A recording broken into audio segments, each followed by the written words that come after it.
अस्सलाम वालेकुम, मेरा नाम डॉक्टर शाइस्ता शौकत है। अगर आप अपनी किसी कज़न से शादी करना चाहते हैं लेकिन आपकी फ़ैमिली हिस्ट्री है कि उसमें कुछ ऐसे इमराज नस्ल दर नस्ल चल रहे हैं, तो आपको अपनी पहली फ़ुर्सत में अपनी रिस्क असेसमेंट करवानी और जेनेटिक काउंसलिंग करवानी बेइंतहा ज़रूरी है। सो इस वीडियो में मैं आपको ये बताना चाहती हूँ कि कज़न मैरिज के क्या असरात होते हैं और इनको हम कैसे मिनिमाइज़ या कम कर सकते हैं। मरहम यूट्यूब चैनल को सब्सक्राइब करें और बेल के आइकन पर क्लिक करें।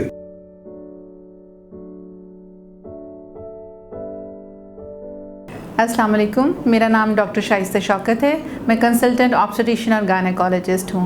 मैंने अपना MBBS king Edward medical university से किया और उसके बाद college of physician and surgeons of Pakistan से गायनी में स्पेशलाइजेशन की। मैं अरसा 21 साल से गायनी के शोबे से वाबस्ता हूँ। मैं एज एन असिस्टेंट प्रोफेसर के तौर पर गवर्नमेंट सेक्टर में काम कर रही हूँ और प्राइवेट सेक्टर में इकरा मेडिकल कॉम्प्लेक्स में कंसल्टेंट गायनेकोलॉजिस्ट हूँ। आज जिस मौजू के बारे में मैं बात करना चाहती हूँ वो है कज़न मैरिजेस और उनके असरात या ख़ानदान में शादियाँ और उनके असरात। हम जिस खिता अर्ज़ में रहते हैं यानी जो हमारा जोग्राफ़िकल एरिया है, पाकिस्तान, इंडिया, बांग्लादेश, सब कॉन्टिनेंट, हमारी सोसाइटी में कज़न मैरिजेस या ख़ानदान के अंदर ही शादियां करना बहुत आम है और इसमें हम प्राइड और फ़ख्र भी महसूस करते हैं। लेकिन यही नस्ल दर नस्ल जब ख़ानदान में शादियां की जाती हैं तो उसके बहुत से पेचीदा असरात हमारे अगली नस्ल पे शो हो रहे हैं। जैसे कि जब दादा दादी भी कज़न, उसके बाद माँ बाप भी कज़न और वो लड़का लड़की जिनकी आपस में शादी करने का सोचा जा रहा है वो भी कज़न, तो ये फैमिली तकरीबन 25% यानी 25% अपना DNA या क्रोमोसोमल मटेरियल शेयर कर रही है।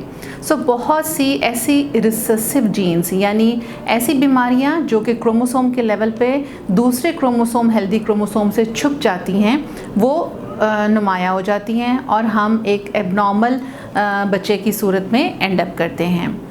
अब इसमें जो देखने में आया है कि कज़न मैरिजेस के ज़्यादातर असरात बच्चों पे क्या आते हैं, उसमें सबसे ऊपर इनफर्टिलिटी या बांझपन का होना, यानी कई दफ़ा पूरी फैमिली में ऐसी ख़वातीन या ऐसे कपल चल रहे होते हैं जो कि बांझपन का या लेट माँ बाप बनने का शिकार होते हैं। उसके अलावा रिकरेंट मिसकैरेजेस यानी बार बार हमल का ज़ाया हो जाना, और अगर बच्चा पैदा होता है तो वो या तो लो IQ का यानी अपने दूसरे साथियों के निस्बत बहुत पीछे या ऑटिस्टिक हो सकता है यानी ऑटिज़म का शिकार हो सकता है। फिर कुछ ऐसी बीमारियां जो कि हमारे ख़ित्ते में बहुत आम हैं, खून के इमराज जिनमें कि थैलेसीमिया सबसे ज़्यादा प्रोमिनेंट है और उसके अलावा हीमोफीलिया। दिल के अमराज अगर ख़ानदान में चल रहे हैं तो उस बच्चे में होने के इम्कानात बढ़ जाते हैं। इसी तरह शुगर, डायबिटीज़ या ब्लड प्रेशर का रिस्क बढ़ जाता है। कुछ ऐसे कैंसर्स हैं, ख़ास तौर पे छाती का कैंसर या ब्रेस्ट ट्यूमर और अंतड़ियों का कैंसर, प्रोस्टेट का कैंसर और अंडे दाने या ओवरीज़ का कैंसर भी फैमिली हिस्ट्री अगर हो तो उसके इम्कानात बढ़ जाते हैं। फिर बहुत ही माइक्रोस्कोपिक या जेनेटिकली स्टडी में, जनियाती स्टडी में ये पता लगा है कि कुछ ऐसे इनबॉर्न एरर्स ऑफ मेटाबॉलिज्म होते हैं जो कि उस बच्चे के अंदर उसकी नॉर्मल ग्रोथ और नशोनुमा को इफ़ेक्ट करते हैं। सो एक बहुत लंबी फहरिस्त है कि अगर हम नस्ल दर नस्ल ख़ानदान में ही शादियां करते जाएं तो कहीं खुदा न खास्ता हम एबनॉर्मल बच्चे को जन्म ना दे पाएँ। अब अगर एक ख़ानदान में शादी करना ज़रूरी है, नागुज़ीर है, तो उसके लिए क्या करना चाहिए? उसके लिए हमें रिस्क असेसमेंट करना चाहिए, यानी आपकी हिस्ट्री ली जाए जिसमें कि फ़ैमिली हिस्ट्री हो, पहले तो कज़न मैरिज की फ़ैमिली हिस्ट्री हो और उसके अलावा आपकी फ़ैमिली हिस्ट्री हो कि उसमें कुछ ऐसी बीमारियां नस्ल दर नस्ल तो नहीं चल रही, और अगर ऐसा है तो जेनेटिक काउंसलिंग बहुत इम्पॉर्टेंट है। मैं यहाँ पे एग्ज़ाम्पल देती हूँ थैलेसीमिया की, जो कि हमारे यहाँ बहुत कॉमन है। तो अगर आप वो कज़न मैरिज में चल रहा है तो उसका इंसिडेंस या उसके होने के इम्कानात 4 में से 1 होता है, यानी 4 बच्चों में से 1 बच्चा उस एबनॉर्मल बीमारी का शिकार हो जाता है। इसकी वजह जो जिस तरह मैंने कहा रिसेसिव जीन कवर नहीं होती। रिसेसिव जीन क्या होती है कि कई दफ़ा एक ऐसा क्रोमोसोम एक पेरेंट से आ रहा होता है जिसकी जो बीमारी कॉज कर रहा होता है, लेकिन एक हेल्दी क्रोमोसोम दूसरे पेरेंट से आ रहा होता है जो कि उसे मास्क कर देता है और उसे कवर कर देता है, और वो इंडिविजुअल या वो बच्चा पूरी उम्र नॉर्मल लाइफ गुजारता है। लेकिन अगर दोनों ही एबनॉर्मल जीन्स आ रहे हैं तो फिर वो बच्चा एबनॉर्मल अपनी ज़िंदगी गुजारने पे मजबूर हो जाता है। सो पहला हो गया रिस्क असेसमेंट, दूसरा हो गया जेनेटिक काउंसलिंग।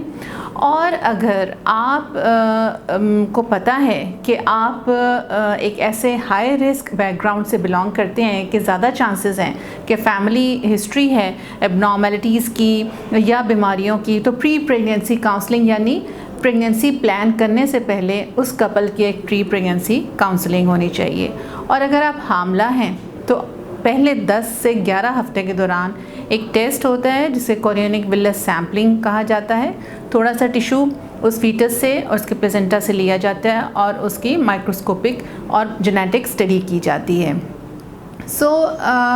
इन सब बातों को देखते हुए नस्ल दर नस्ल कज़न मैरिजेस को प्रमोट नहीं करना चाहिए, बल्कि एक हेल्दी इंडिविजुअल और हेल्दी जनरेशन को लाने में हमें एक दूसरे का साथ देना चाहिए।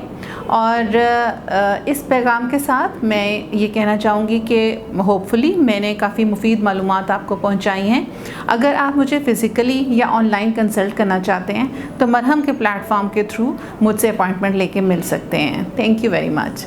हम YouTube चैनल को सब्सक्राइब करें और बेल के आइकन पर क्लिक करें। अभी मरहम ऐप डाउनलोड करें और किसी भी मसले के लिए 2000 से ज्यादा स्पेशलिस्ट डॉक्टर से ऑनलाइन ऑडियो या वीडियो कॉल के जरिए बात करें।